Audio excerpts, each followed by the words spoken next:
Welcome to Week 6 on the What Do They Know podcast. There are no more undefeated teams in the NFL as both the 49ers and the Eagles were an upset on Sunday. The guys will break down all the action, and Nick will once again try to contain himself as he breaks down that huge win from the Jets. And it's another week with a big change in the power rankings. But hey, what do they know? What do they know? Well, we are about to find out what is going on, everybody. This is the What Do They Know podcast. My name is Nick Hoskins. I'm with my buddy Jeff Garcia. I am going to try my hardest not to make this a totally Homer podcast all about the Jets tonight. Jets themed podcast. But I'm pretty freaking pumped. Mm-hmm. I'll just throw that out there. I'll just start with that. We are fresh off of huge upset victory of the Eagles. But we'll get into that in a few minutes. But I'm going to try not to make this all about the Jets. Well, you have throw that out there as a disclaimer. You have every right to make it a lot about the Jets I today. appreciate that because it probably will be. All right, so let's kick it off with Jeff's random thought of the week. Okay, so obviously we have our highs and lows with our teams winning and losing. Yep. Obviously you're coming off a win. I'm coming off a loss today, so no Saints gear. I got Coyotes representing the NHL beginning of the season. Coyotes 1-0. So let it be known. But yeah, my random thought of this week is how much, I guess, these games affect us throughout the week rather than days. Obviously during the days we were pumped or depressed, but obviously we've kind of touched base on it, whether we don't wear any gear of our teams throughout the week until maybe Thursday, start the new NFL week. But I know for me personally, I don't even read articles about the Saints because it just irritates me to no end. Well, when they're coming off loss, because you hear the same redundant, we got to fix this, we got to fix that. And it's like, well, just do it. Why are we talking about just fix it? Why are we talking about this over and over again? We have the same issues every week. Why don't you just do it? Spoken like a true fan. I know. It's like one of the biggest fan statements you're ever going to hear. Why don't we just do it? Just do if we know what the problem is, then why don't we just do it? Exactly. So for me, it affects my day, obviously, and I perk up throughout the week, but I will not read articles regarding anything with the Saints this week. So that's where I come from in terms of that. I'm embarrassed to admit how much I think about football during football season. Mm-hmm. It's all consuming. Like, I think about the Jets games, who they have this week, who they have the next 3 or 4 weeks, like what the matchups look like, injuries, I think about it way, way, way too much. I told you, and I'll do the opposite side of things. Like you talked about when they lose, when they win. Mm-hmm. Oh, dude, I'm on social media for hours. Oh, absolutely. I already told you tomorrow, I cannot wait to get in the car and drive to work and spend an hour and a half listening to ESPN radio because I know they're going to talk about the Jets. Oh, and I can't freaking wait. Like, I'm the same way right now with the Diamondbacks. Yeah. Obviously with postseason. Yep. Every game after that Dodger series, social media. Yep. What are they saying?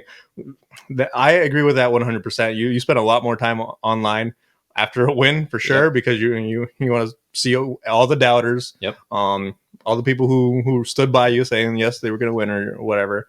But yeah, it's definitely one of those things where the win and loss definitely consumes our lives. Yep. A lot more than it should probably. Yeah, no doubt. So I'll kind of piggyback off of that because I had somewhat of a random thought that I was going to throw out, and it kind of lines in with exactly what you were saying. Mm-hmm. And it's more of a question: when or how did superstitions become a thing? Superstitions? Sports superstition specifically, right? Because as anybody who's watching the show can see that I'm wearing the same shirt I had on last week. No.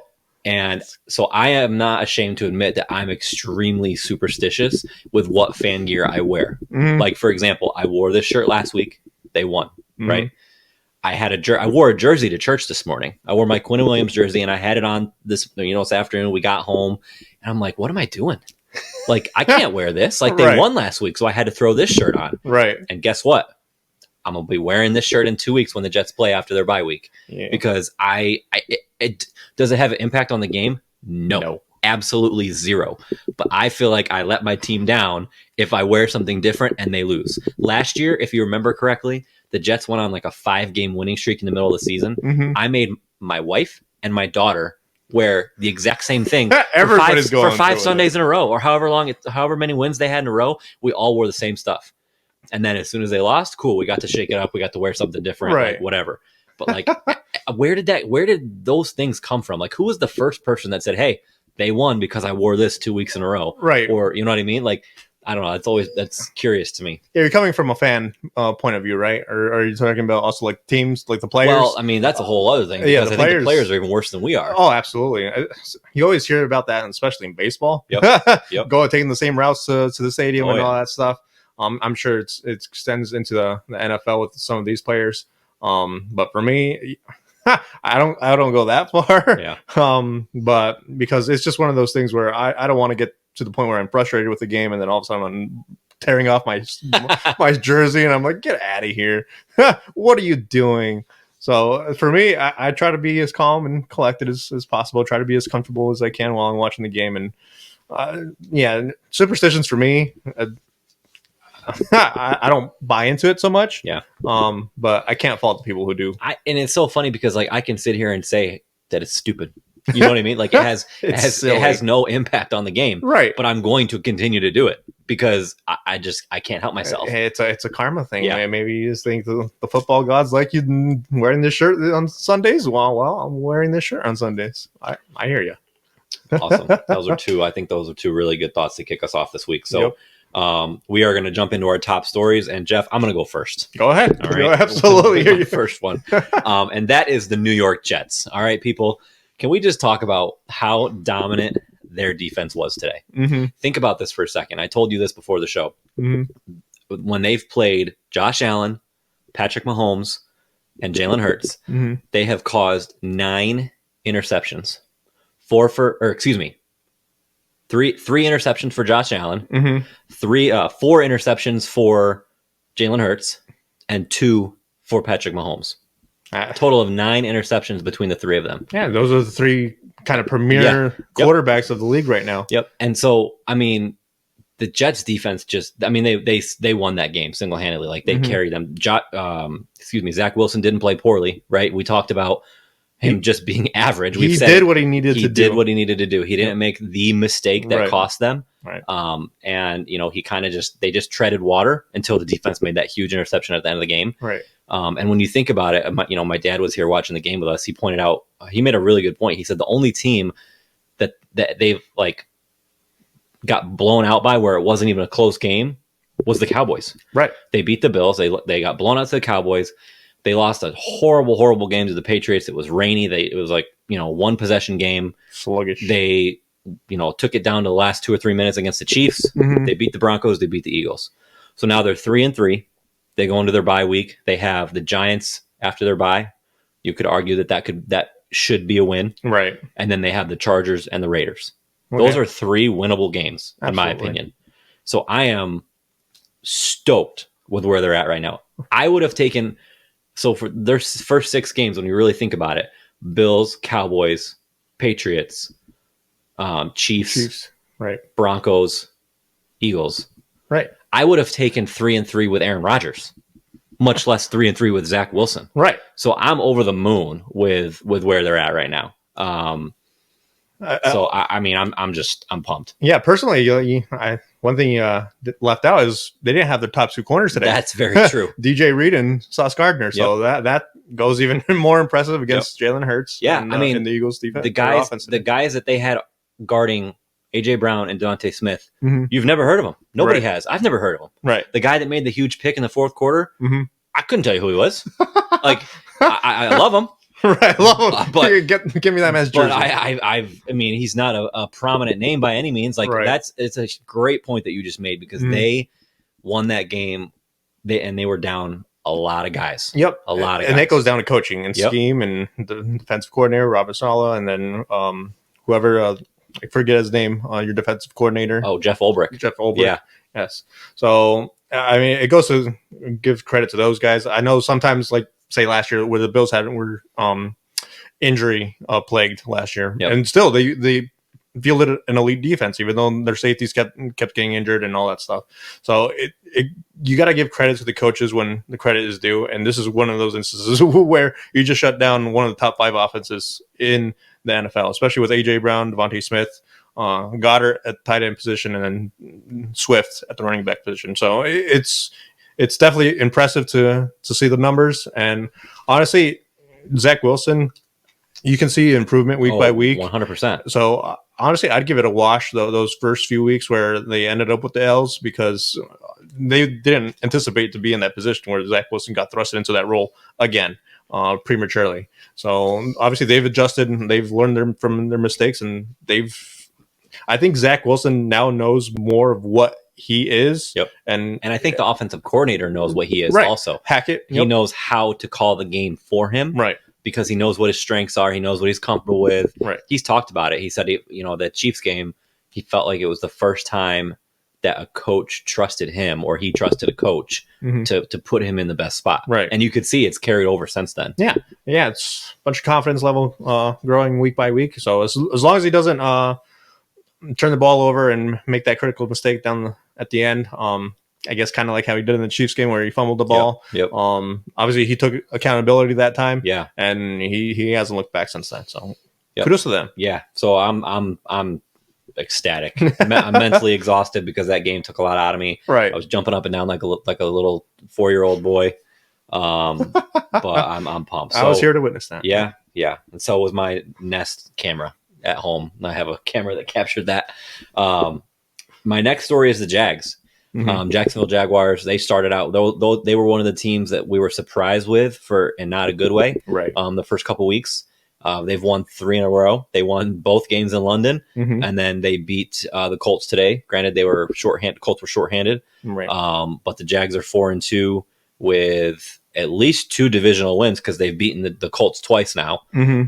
So they've kind of taken control of that division. Right. I still think that the Texans are on their heels. Texans had a good win today over your Saints. Sorry Right. about it. Yep. I'm sure but you are. The Jags, I feel like, are one of those teams that are finally starting to maybe level out a little bit Yeah. and play more like we thought. Yeah, their offense is definitely coming into play a lot more, especially since London. I guess that's what the doctor ordered. I guess. Yeah. Home Go to away from London. home. Go to Go London London for 2 weeks. Yep, basically, and they come back. They played well today, and I had the multi-view for the NFL.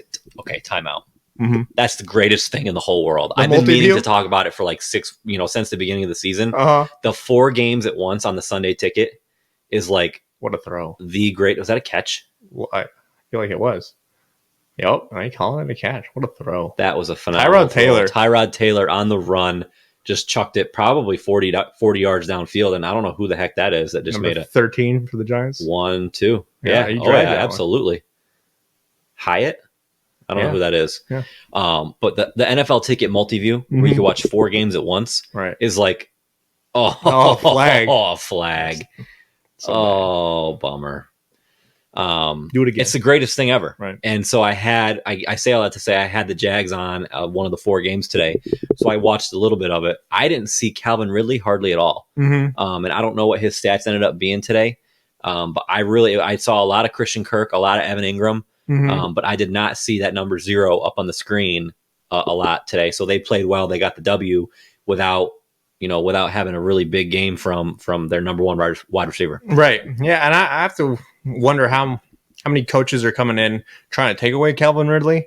I'm assuming he's going to be their number 1 focus when they play the Jags. Yeah. But obviously the Jags are proving that point mute because they have ETN coming off the backfield. He had 2 touchdowns today. Great game today. He had 2 touchdowns out of the backfield today. Christian Kirk is obviously a weapon. He led that receiving corps last year, so it's not like he's no slouch. So, and Ingram, he for all intents and purposes, he's a very serviceable tight end. Absolutely. So he's one of those hybrid guys. Yeah, he's like not a blocking tight end by any means, but he's like he could almost be a wide receiver. He has a big body. Yeah, too big of a body to be a wide receiver. Yeah. So. They have the personnel to carry an offense. It's just they hadn't clicked before London, but now they came back to the States, and obviously it's that London trip helped them out. So kudos to them, and yeah, absolutely. I think the Jags are like we said in prior to the season, it's their division to lose, and they're starting to show that it is their division to lose. So, but yeah. All right, what do you got? So for me, I feel like a broken record when I pulled this card again, but the Browns defense coming in clutch again. Yep. So it's just an every week thing with them. They're so good. Yeah, they're so good. The Browns defense is just so masterful. Yep. I feel like it's just about their offense at this point. Whether they can play up to par with what their defense is putting out on the field. But yeah, they held the 49ers, which again was another top 5 offense coming in with McCaffrey and Brock Purdy leading the charge there.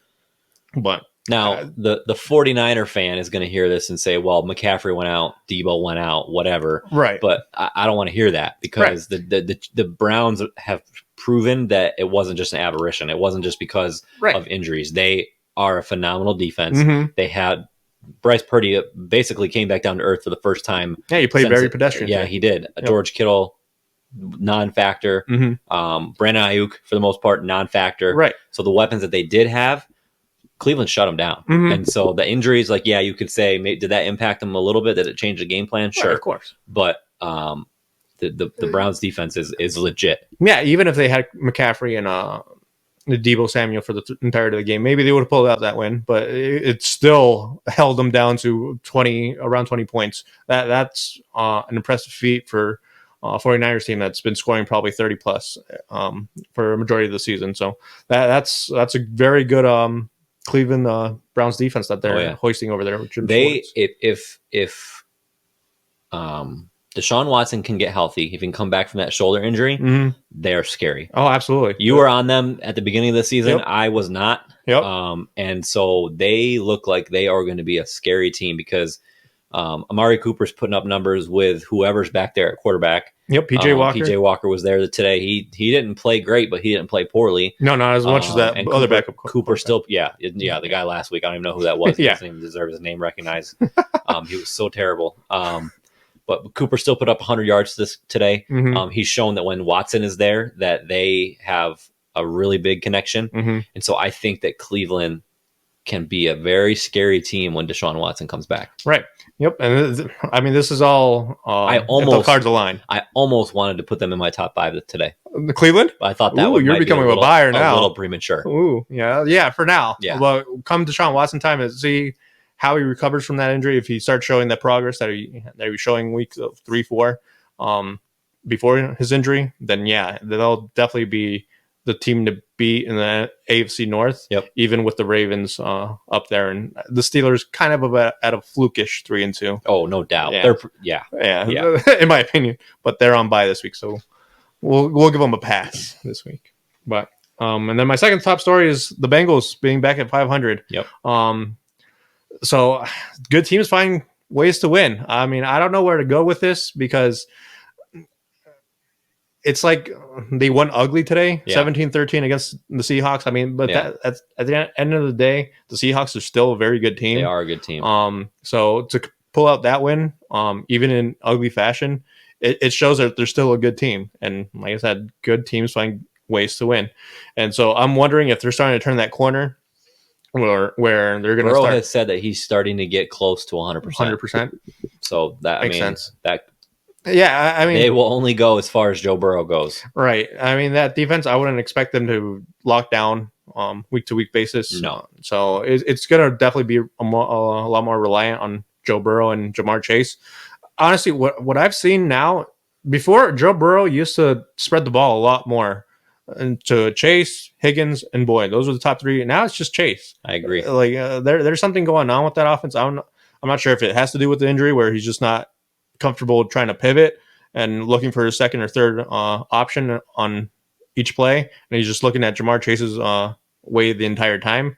I'm not sure what's going on there, but Jamar Chase's targets have really spiked up compared to last year. Yep. I feel like. Yep. So, but for now, they're back to 500. They're back in the hunt. For a playoff seed. To me, I'm sure they'll pass Pittsburgh at some point.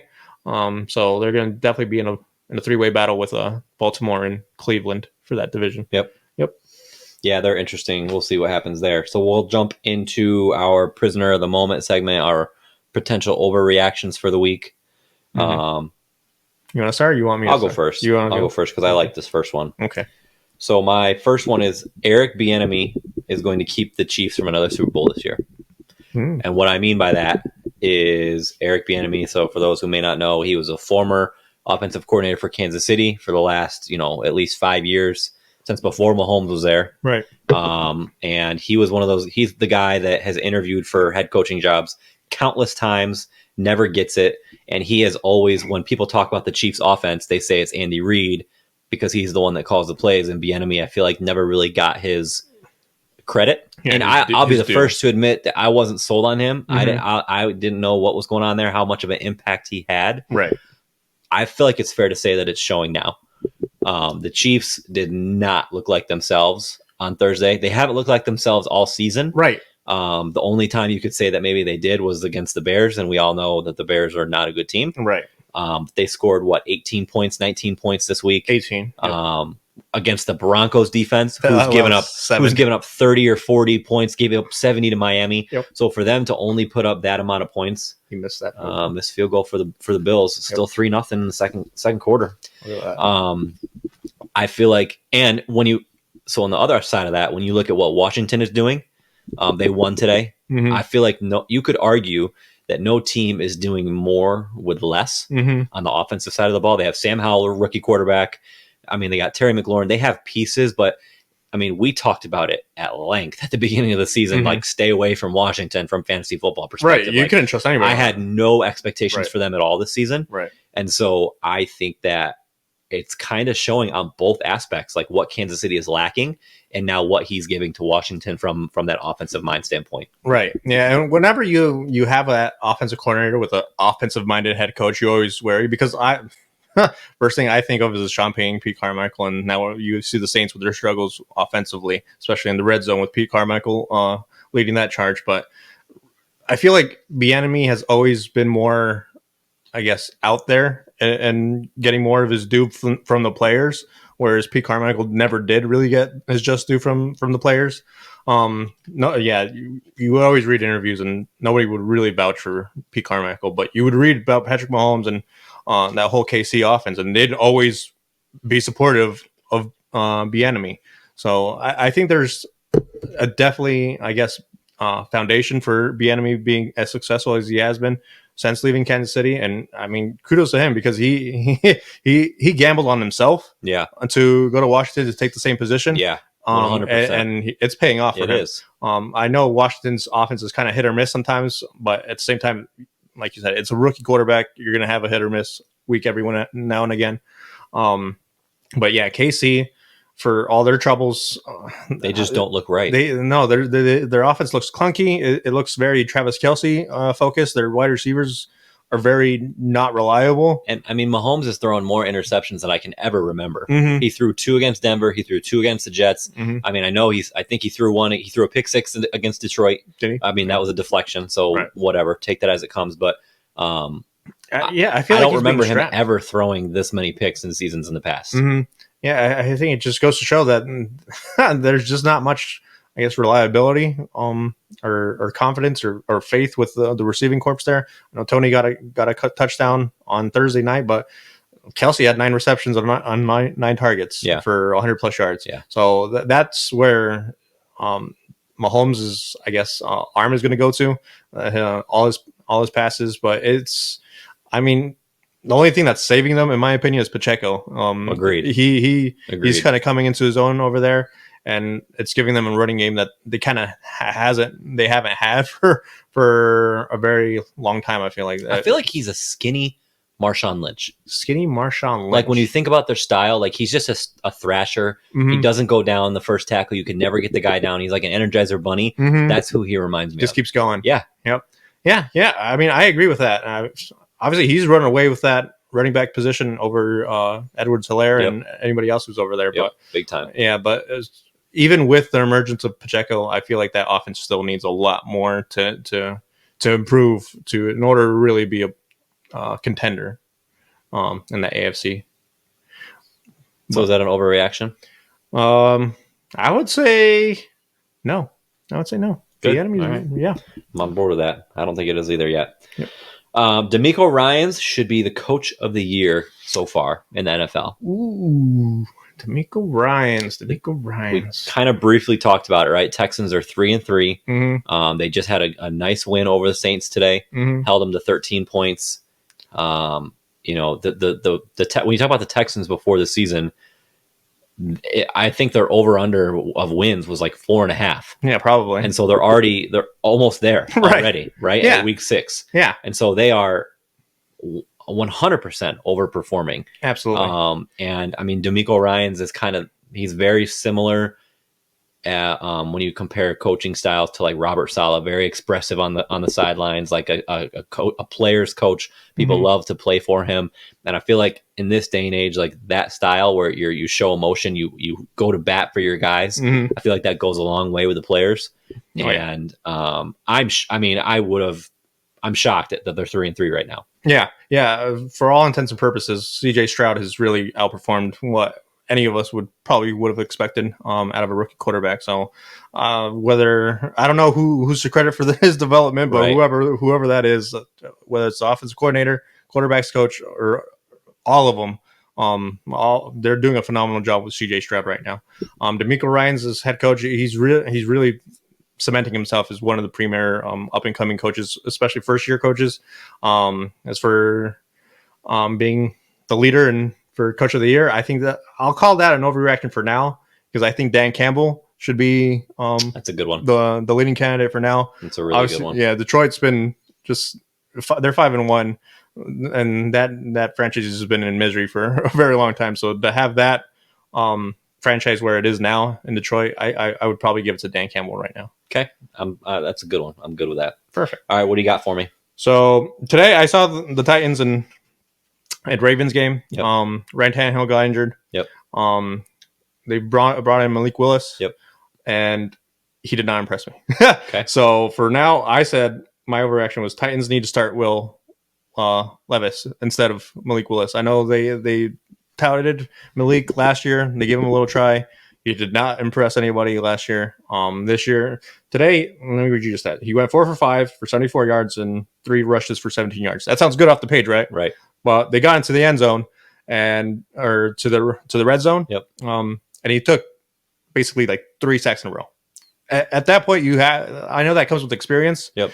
But that's something I feel like you should know, especially at this juncture of your career where you're an NFL quarterback. You should know that you cannot afford to take a sack, so especially with the time going down, and you're trying to fight for points there. So at the end of the day, I think it was a third down where Vrabel was decided working in the field goal. Well, I can't see any more of this, and so they kicked the field goal and they tried the onside kick. So for me, obviously Ryan Tannehill got carted off. So I think they're gonna. I said it last week. They should go on a full rebuild. Yep. I think you're gonna start seeing that a lot more heavily imposed now. But for me, I'd probably look more into Levis rather than Malik. Yeah, I don't think that's an overreaction at all. I think you need to figure out what your situation is. Right. Right. Do you have 2 young quarterbacks? Do you have 1 young quarterback, or do you have none? Right. Right. I mean, we kind of talked about it. The fact that they invested a high draft pick last year with Malik Willis, high draft pick this year with Will Levis, and neither of them are starting. Right. That's a little scary. Right. Right. I mean, Will Levis, he's a rookie. I'm on board with rookies sitting and watching a year. Mhm. Malik Willis, maybe he should be playing. And if he hasn't been playing thus far, maybe that tells you all you need to know about why the Titans have stayed with Ryan Tannehill. Right. But I think that it's not an overreaction to say either one of them. You need to start Malik Willis. You need to start Will Levis. Right. You need to figure out, do you have a quarterback, or do you need to start scouting the quarterbacks this year? Right. And that would be just terrible for that franchise to go 3 years in a row trying to draft a quarterback just because you're trying to find someone. I mean, at what point does the GM like, dude, what are you doing? Yeah, take the heat and Yeah. probably get fired for that. Yeah. Because, I mean, drafting quarterback high and if failing, that usually puts a GM in a hot seat. Drafting 2 and both of them failing, I can't remember the last time that happened and a GM still having their job. So, but yeah. And then the second one is the Lions will be the number 1 seed in the NFC. Yeah, I mean, right now that over the 49ers, over the Eagles. Yeah, I know. So my immediate reaction was like, no, that's not an overreaction, but we just need to pump the brakes. And that's the whole point of the segment. Like, Right. We need to calm down and think of it big picture, Mm-hmm. I still think the Niners are going to be the number 1 seed. Niners. Okay. You could very easily convince me that they'll be ahead of the Eagles, Mm-hmm. very easily. Yeah, Because I'm not sold on the Eagles at all. We've been talking about it for weeks, how they have not looked good. Their Yeah, they're quality of wins have just not been there. They kind of look like the Chiefs, where their offense should be a little bit more potent than it should be. Yep. But it just seems like with every time they play, it's just clunky. Yep. And it's just not as dominant as they were last year. Yep. And so, no, while I think that's an overreaction, Mhm. I think they're going to be right up there for the 2 seed for sure. Right, absolutely. So, Okay. Yep. So we are going to do our power rankings. This was difficult for me this week. Obviously, we had both of our top 5 teams lose. Mm-hmm. And so mine is pretty different, both with teams and the order. I had such a hard time with it, because I don't see anybody really levitating to that top 5 from that was outside last week. I know the Jaguars and the Ravens are kind of there, Yep. but I just can't see them coming into it. All right, so I'll let you go first. So for me, I got the Dolphins going up number 1. Okay. They almost had that trap game. They were down 14-0 to the Panthers, but they slapped themselves back into reality and were like, "Hey, we're better than this this winless team." So they blew them out. So that's the signs of a really good team, where you know the trap game is here. It's affecting you, and you still put up 40 plus points on your opponent. So number 2, I got the Lions. The Lions are rolling high right now, especially in that division where the Packers, They've basically solidified the division already. Yeah, those teams aren't really going to put much of a fight for that division title anymore, in my opinion. Obviously, Vikings lost Justin Jefferson for 4 to 6 weeks, apparently. So that's... And I mean, at that point, come 6 weeks, if the Vikings are out of the playoff picture altogether, do you even bring Jefferson back? So it's going to be one of those things where it's just questionable. Obviously, Chicago, they lost Justin Fields today. Yeah. Who knows for how long? To be determined there. Right. So that division is getting hit hard with injuries, and it just seems like the stars are aligning for the Lions this year. Number 3... see, from 3 on, I'm not sold on any team. I agree. I agree. The top 2 teams are I think solidified, Dolphins and Lions. But 3 and beyond, I can't. You can make arguments for a lot of teams, but for now, I got the Chiefs in there, 5-1. All right. So their defense is a lot stingier than I gave them credit for. So I think they've been keeping them in games a lot more than I would have assumed. Golly, where do you have the Niners? 4. Okay. 4. So I don't know about the McCaffrey and the Debo injuries. I'm not sure how long that's gonna take effect. But for now, I got the Niners at 4. But yeah, the Chiefs barely ahead of them just for being healthy. Okay. But Niners at 4, and then the Eagles at 5. I can't try to convince myself to put the Ravens or the Jaguars there, but 5-1. I kind of feel bad about leaving a 5-1 team, especially coming off a loss with against a team with a very good defense. All right, so I did drop the Eagles out of my top 5. I've been waiting for the opportunity. I've been waiting for the opportunity to do it, just because I haven't been sold on their quality of play, and today was finally. And I couldn't be happier that it was the Jets that did it. Let me just tell you, I'm so happy. So number 1, I have the Dolphins. We're both on the same page there. Right. They just continue to win. Right. I have no complaints about the Dolphins right now. Mm-hmm. Number 2, I still have the Niners. Oh, you got the Niners. I still think that they are hands down the best team in the NFC. Mm-hmm. I think that today every team's going to lose, right? Nobody is going to go undefeated. So, today was their day to lose. And right. So I think that next week, let's see how they bounce back, and maybe we'll have a different conversation. But for me, they're still the second best team in the NFL. Yeah, fair. The 3, I have the Lions. Mm-hmm. So I'm high on the Lions. They just keep going up. They keep getting better. Right. We talked about it the first 2 or 3 weeks, how their offense just wasn't quite there. For me personally, wasn't where I expected it to be. Mm-hmm. And now they're starting to show that. Right. They've been really run happy with David Montgomery, and even with Jahmyr Gibbs being a little bit injured, they haven't lost a beat, to be honest with you. Yeah, I mean, they did lose Montgomery today. Did they lose Montgomery today? He went out with I think it was a shoulder, and didn't come back. So that'll be a storyline. Because I think Jahmyr Gibbs didn't even play today, right? So no, I'm curious to see who kind of carried the load after Montgomery went out. So I picked up a running back in the fantasy. Spoiler alert, Craig Reynolds. Yep. So I'm assuming he's going to take lead duties if Montgomery misses time. Pick him up. Yep, pick him up.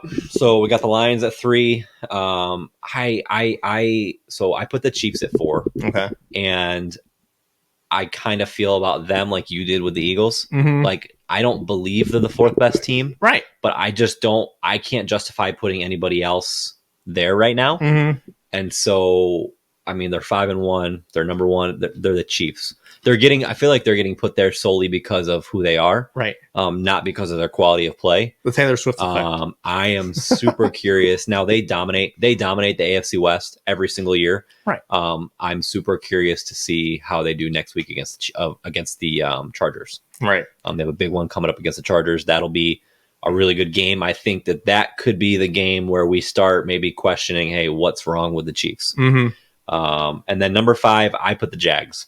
Okay. It was either the Jags or the Ravens for me. Mm-hmm. And I'm still not sold on the Ravens offense as much as I want to be, as much as, I picked them to win the Super Bowl. Mm-hmm. They're just not there yet for me. Right. Their defense is showing up. They have a good defense. They're holding teams to little to no points, but they're Lamar Jackson and that offense is just too inconsistent for me. Mm-hmm. And so I put the Jags because on the other side, the Jags offense is starting to come around. Right. So I put the Jags at 5. Okay. Yeah, I agree with that. Okay. So I that was fun to do. As difficult as it was kind of fun to have some parity for the first time in like 4 or 5 weeks because it's been pretty much the same 5 teams but different orders. 49ers, Dolphins, Eagles, and I still think that you could very easily pick both of our lists apart. And put it in the Ravens if you want. Yeah. Eagles into Nick's list or the Jags into my list. Yep. I'd have no problem with that at all. All right, so we are going to do our fantasy studs and duds. Studs and duds. Jeff's got the studs this week. So who do you got? All right, so QB Tua, a familiar name, yeah, familiar offense, familiar team. Dolphins. They just keep rolling offensively. Yep. So he was 21 for 31. I'll do what you did last week. There you go. Put stats. So 262 yards, 3 TDs, 0 interceptions. Honestly, that 262 is, I think I read it as the second fewest. Yeah, I was going to say that seems low for him. Yep. So to me, that's probably the highest of some quarterbacks that have played all year. So Tua, he keeps performing. So kudos to him. And then Jared Goff. That, like you said, that Lions offense is kind of coming together with St. Brown, Laporta, and all the receivers. Jameson Williams is back from his suspension. He had a nice touchdown today. Yep. So 30 for 44, 353 yards, and 2 TDs. So they're doing what they need to do. Running back position, Mostert again. I feel like he's a consistent on this. He's got like 11 touchdowns already. Does he? Yes, 11 altogether. Yes. Oh, that's just nasty. I mean, Grant, I think he had 2 or 3 today that were like from 2 or 3 yards out, but still, right? It's I guess. Well, you got that injury to HN, so that helped boost up his stock. So Mostert, he's getting all the carries right now. 17 attempts, 115 yards, 2 TDs, and then three receptions, 17 yards, and 1 TD receiving. Looks like Josh we got some Allen. Breaking news here in the Sunday night game. Josh Allen just went to the turf on a little scramble drill and kind of whipped his head back, and now he is out. He is in the blue tent, and we got Kyle Allen in. So that could be a huge development if he's not allowed to come back in the game. All right. I think one positive you can see is he ran. He did. He ran pretty quickly to the tent. So hopefully he's just trying to get cleared real quick and come back in. But that would be huge. That would be huge for Buffalo. They're already down 6-0. They don't look good so far. They're bringing in all the just personnel. Brought like 4 different guys to the tent, so that doesn't make me feel good about Josh. Right. Like we just need one person's approval, right? It's like, yeah, I'm good. Yeah. All right. All right. We'll see. We'll see where that goes. Happens there. That could be a big deal. And then my second running back was ATN. So 18 attempts, 55 yards, 2 TDs. So that running game is getting together. Wide receiver, I got Amon-Ra, St. Brown. Yep. Came back fresh off of injury. Yep. Obviously didn't play last week, but he came back with a vengeance. 12 receptions, 124 yards, and a TD. And Cooper Kupp, if you had any, I guess, hesitation of putting him in your lineup just because of Puka, Nakua, or if they're going to steadily put him into the offense, he's back in. Josh Allen's back in. All right, we're good. Yep. So yeah, Cooper Kupp, he's back. 7 receptions, 148 yards, 1 TD. And then here, making a rare appearance on this stud list, Drake London. Yeah. 9 receptions for 125 yards. Yeah, he looked good today. Yep. So honestly, I think it was more game script, to be honest with you. Atlanta was playing from behind for a lot of that game, so it kind of forced them to throw the ball a lot more than I'm sure they're comfortable with. But hey, if you you put them in as a flex or something, you paid off Kyle patience. Pitts scored today too. Yep, your patience paid off dividends. Future spoiler right there. Yep. So tight end, Atlanta tight ends, both of them. So Pitts had 4 for 43 and 1 TD, and Jonnu Smith 4 for 36 and a TD. Yep. So that was, I guess, evenly split work there. They're finally starting to get those weapons that we've talked about for like the first 5 weeks involved. Yeah, it's. I feel like it's more of a confidence thing with Ritter. It's like the whole Zach Wilson thing. Yeah. Do you have the confidence to let your quarterback play quarterback? So I will say, again, that was one of the 4 games that was on my little multi-view thing today, and he did not look good. He didn't look good to me. He threw 2 different interceptions where I felt like Arthur Smith was going to go punch him square in the face. Like at one point, he like threw his hands up in the air. And he's like putting his play sheet in front of his face, like he was visibly like annoyed with Ritter. Right. One of them was a pick in the end zone, just run, scrambling, throwing off balance. Should have been points. So as much as he's getting the weapons involved, I feel like he's still got a lot of work to do. Right. Yeah. I mean, that comes with a young quarterback. Sure. Well. It just depends on how long of a leash they're going to give him. Yep. But we've talked about this extensively about whether you pull Desmond Ritter and you put in Heineke. Or you stick with Desmond Ritter. I'm in favor of sticking it out. With Ritter, but to each their own. Yeah. And then also number 1 tight end, Travis Kelce. At this point, he's back from any sort of. I know he had an injury scare, rolled his ankle, but he came back and still 9 he receptions. played on a short week too, which is always good to see. When you can play on a Thursday night game after you had an injury on Sunday, that means that you're in good shape. Yeah, and Travis that dude's a stud when it comes to even being tinked up a little bit. He always comes out to play every single time. Made an appearance at the Jets game today. Was there to watch his brother lose. Way to go. All right, so my defense, Vikings, 13 points allowed, 2 interceptions, 1 fumble recovery, 5 sacks, and a TD. There you go. The rare Vikings defense stud. Yeah, I have nothing to say. Did it pain you to do that? It did pay me to do that because you know how, I guess, low I was on the Vikings defense entering the season. So we'll just chalk it up as the Chicago Bears offense being the Chicago Bears offense. Oh, this isn't good. So, oh no. We got somebody getting carted off. I think it's a lineman. For the Bills? Yeah, for the Bills. Yeesh. Looks like they're stabilizing him. Right. Jeff, the Jets better be the second defense that you have written down. The Jets? I'm just going to say that right now. I'm not sure how many points they had. They were studs today. Well, they were definitely studs. I can tell you that. But in terms of fantasy, I mean, they had relevance. Yeah, I know Vikings had 22 and they were ahead of whoever was in second place by like 6 points. So I had the Vikings by themselves. Right, I'm sorry, but yes, shout out to the Jets. Whatever. Honorable mention. Honorable mention. Oh, I think it's the running back. I think it's Harris. Harris? I don't know who it is. I can't tell. All right. My turn. All right. So now I get what you mean because I don't have these guys are duds, so there's no stats to really throw out for That's them. what I said last week. Yeah, so I get it. I didn't understand what you meant last week. Yeah. Because, like, dude, you have the stats as well. Like, you can do them. But zero receptions. Now I get that there were no stats to give, so it makes a little bit more sense. Right. So my QB studs, I got Russell Wilson, 6.9 points. That game. So there were guys that scored less than him, but I put him down specifically because of the situation and the opportunity that they had on Thursday. We already talked about the Chiefs just not playing up to their potential. Right. Or excuse me. Oh yeah, the Chiefs playing up to their potential. That game was there for the Broncos. And I saw somebody tweeted, I don't remember who it was. Somebody tweeted that his stat line was like a high schooler stat line. He had like less than 100 yards passing. He had multiple Mhm. interceptions. He just, he just continues to just be less than average. I know some people have tried to say, oh, he's playing better this year than he was last year. Well, that's a pretty low bar. And so he just continues to just not be the guy. Yeah. Which I still, even a year and a half into this, I'm shocked. I'm shocked at how much of a cliff he fell off of. Right. So he was a dud today for sure. Second one, again, there were guys that scored less than him, but I wrote him down because his name is never on here, and that's Brock Purdy.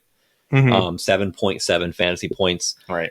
He came off, a huge game Sunday night against Dallas. People were talking about him on national media all week being the front runner for the MVP. And they laid an egg today. I honestly put McCaffrey above him, to be honest with you. I agree. But it's such a, we could have a whole show about the MVP conversation. The quarterback. It's a quarterback award. Right. Do I think it should be? No. Right. But it's what it's become. Right. And so I don't think that even though I agree with you, McCaffrey does deserve to be probably ahead of him. He never will be. Right. You could make an argument that, hey, look what happened when McCaffrey went out today. Right. That's your most valuable player. There he is. There Where was right he? there. Where was he now? That's exactly right. Yeah, don't even get me started on the real meaning of the MVP. Right. All right, for running backs, I have Dave Montgomery. He went out injured, but he put up 4.3 points. So we'll see what happens when if he's able to come back. What his timeline looks like. He has been a stud pretty much all season. Yeah. For Detroit, so that could be a big one. And then Dameon Pierce from Houston, 3.4 fantasy points. He has really underwhelmed this year. He was one of those rookies that had a really surprising good year last year. Mm-hmm. I had him on one of my teams last year, and he did really, really well. I think I actually wrote him down as my sleeper going into the season for the AFC South. Yeah, I don't know if it's a constant throughout their season, but today at least he was splitting carries with Singletary there a majority of that Devin game. Singletary. Yep. That makes a little bit more sense. Yep. So he was a dud today. Wide receiver, again, DeAndre Hopkins, 3 points. He had one catch for 20 yards. So he, Tennessee is the place where wide receivers gonna die. He's been on here at least 3 or 4 weeks now that we've done this. Yeah. And I'm sure it won't be the last. And then surprising dud this week, Devontae Adams. He's never on this list. 4.9 fantasy points. Mm-hmm. I feel like that's really his first bad game of the season. So we'll see if he's able to bounce back next week. Mm-hmm. Tight ends, George Kittle, 1.1 points.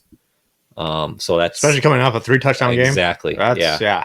Hey, you were riding high. I could have used that last week. Against you? Going against him in fantasy football, but whatever. Then Tyler Higbee. Again, we've talked about him multiple times too, and he continues to just be a dud. I just feel like it's a matter of there's just too many mouths to feed on that team. Mm-hmm. You got Puka, you got Cooper Kupp. Yeah, and they're becoming more of a running team overall with Kyron Williams. Yeah. So, that's just taking away touches altogether from all the receivers. 3.8 points for Tyler Higbee. And then the two defenses, both the Patriots and the Bucks, scored a whopping 2 points. Nice. This week. So, nice. Not a lot going on for either of those defenses. Right. So those are the duds for the week. Perfect. All right. So we're going to wrap up as we always do with our picks for next week. Mm-hmm. Mine is to be determined how I did last week. I'm at least 0-1 because I picked the Seahawks over the Bengals as my upset. Ooh. And so they obviously lost today. And it was close. My lock, I picked the Bills over the Giants. And which I'm going to be honest with you, and I told you this before. Oh, there's a pick on Josh Allen. Deflection. The more I digested this game this week and thought about it, I told you, I told my dad, I told my wife, I told anybody that would listen. Hey, you told us this I yesterday. think the Giants were going to win this game. Mm-hmm. And it's only the second quarter, just over a 2-minute warning, but it's 6-0 Giants. Mm-hmm. Allen just threw a pick. And I really wish I hadn't put this as my lock because, again, the more I thought about this game during the week and was kind of digesting how I thought it could go, right, this was the perfect trap game. You got Tyrod Taylor coming back playing his former team, Sunday Night Football, Brian Daboll coming back against his old team. The Giants are not high on anybody's radar right now. No, the Bills are, everybody loves them, but they have a ton of injuries. I just felt like this was the perfect game for the Giants to come in here and shock them. Right. And it's kind of happening. Yeah, so far. Yeah. I mean, 6-0. It's only the second quarter. A lot can change. It's literally a one possession game. Right, both can score a touchdown, take the lead right now. Exactly. But like for me, I would agree with you. It was a trap game if Buffalo won last week. Yeah. So you would have assumed like, hey, we're coming off a loss. Let's regain our focus, and then go back at it. Well, and these guys have a terrible offensive line in the Giants. So here's why I say that. And granted, this conversation was from a fan, not from a player or a coach or whatever. But I had a Bills fan come up to me today and say, "Is it bad that I kind of am viewing this week as a bye week for the Bills?" Oh. And I'm like, dude, I feel like that is bad. Like, you should not be viewing this as a bye week. And so I feel like that's what a lot. I mean, this was a 15-point spread. Right. I mean, that's massive. That means that the Bills are just supposed to smoke them. Mm-hmm. And so, I mean, I feel like a lot of people were viewing that game this way. And I really don't think that there was any reason to be. So, again, a lot to be determined in this game. But I have the Bills. Nonetheless, I have the Bills as my lock. You're going to be right one way or the other. I'm going to be right one way or the other. So we'll see what happens. So I am at least 0-1 this week. Right. And you were 1-1 last week. So your picks were, let's see here. I think I picked my upset was Chicago over the Vikings. Yep, Chicago over the Vikings. Thanks a lot, your lock was the Dolphins over the Panthers, so that was a safe one there. So you are sitting at 8-4, and I'm to be determined. To be determined. So, we'll update fully next week because hopefully we won't have any pending games next week when we record. Right. So I will go with my lock and upset real quick, and then I'll get yours for next week. So my lock is the Browns over the Colts. Okay. The Colts, Gardner Minshew kind of showed why he's a backup today. He threw 55 times. He threw 55 times. That's he threw 55 picks. No, I think he threw 2 or 3 picks. But that's a shocking game plan, especially when you have Jonathan Taylor. Yeah. I mean, that's just baffling to me. Yeah, I'm so confused as to what the Colts idea was there. Yeah, I don't understand that either. So yeah, Zach Moss and Jonathan Taylor both run. Obviously, Jonathan Taylor coming back, but Zach Moss has been running the ball really well. Yeah, How he's not the focal point, I have no idea. Well, so I think the Browns. I mean, the defense showed what they can do today against a phenomenal team, and now they're going to be playing a team that has their backup quarterback. Right. So on paper, they should win that game pretty easily. Right. So they're my lock. And then my upset, I have the Chargers over the Chiefs. I really, we talked about it at the beginning of the show. I think the Chargers are going to go out, and as much as I hate Brandon Staley, I was about to say the same exact thing. I'm so surprised. As long as he doesn't mess it up, I think that they'll win. I think currently the Chiefs are a 5.5 point favorite. Right. So I'm going to write that down real quick, and then I will go ahead and hear what you have to say with yours. All right. So my lock. So I'm watching the Bills right now, so it makes me a little less confident, or maybe it makes me more confident because they're going to be like, "Oh, we stunk it up." Sunday night, we kept the Giants, who are a 1-4 football team, in the game. So I don't know. Maybe they'll regain focus. Maybe they're still suffering some jet lag from that London trip. Who knows? But next week, I got the Bills over the Pats. The Pats are just in a very bad place right now, I feel like. That game makes me nervous. Does it? It does. I'm not going to lie to you. Yeah. And I don't know. It's just something about the Patriots. It's even if everything goes their way, I feel like they still they can't have to play a perfect game. Right. Yeah. It's going to be one of those things. And then upset. Surprisingly, the Lions are an underdog against the Ravens. What a throw. Nice throw. A dime from Tyrod down to like the 15-yard line. Yep, again to Slayton. Darius Slayton. Yep. Sorry, go ahead. Well, yeah, Lions over the Ravens. Ravens are 2.5 point favorites. And that is it. Are the Ravens home? They are home. So so that's why. Because I don't know how you can have the Ravens. I feel like that's one. So obviously we do these the Sunday before. Right. I feel like that's one that by the time they kick off next Sunday, that line is going to be completely different. Oh yeah, especially with bets coming in. There's going to be a lot of better seeing that line and be like, oh yeah, I'm taking the spread on lines on that one or the money. You said line minus 2.5. Yep. Okay. All right. So that is a wrap. That's our picks for the week. That's right. As we sit right now, the Giants are up 6-0 with a minute left in the second quarter. About to score probably at least a field goal, if not a touchdown. Right. But this was a phenomenal week, at least for me. Yeah, speak for yourself. Sorry about your Saints, but at least you got the Diamondbacks. The Yankees are sitting at home, probably playing golf in Florida somewhere. So Cancun. Yeah, the Jets are 3-3. I feel like they are back. I feel like they actually now have a season to play for, right? After today, and so they're on bye next week, so they won't lose. They'll be riding high for at least a week. Yep. So, all right, that's our show.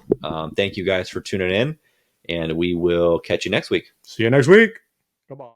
Thanks for listening to What Did They Know podcast. Make sure to follow us on all of our social media outlets to see future episode details, and don't forget to send in any questions or topics that you want to see the guys discuss in their weekly episodes to come.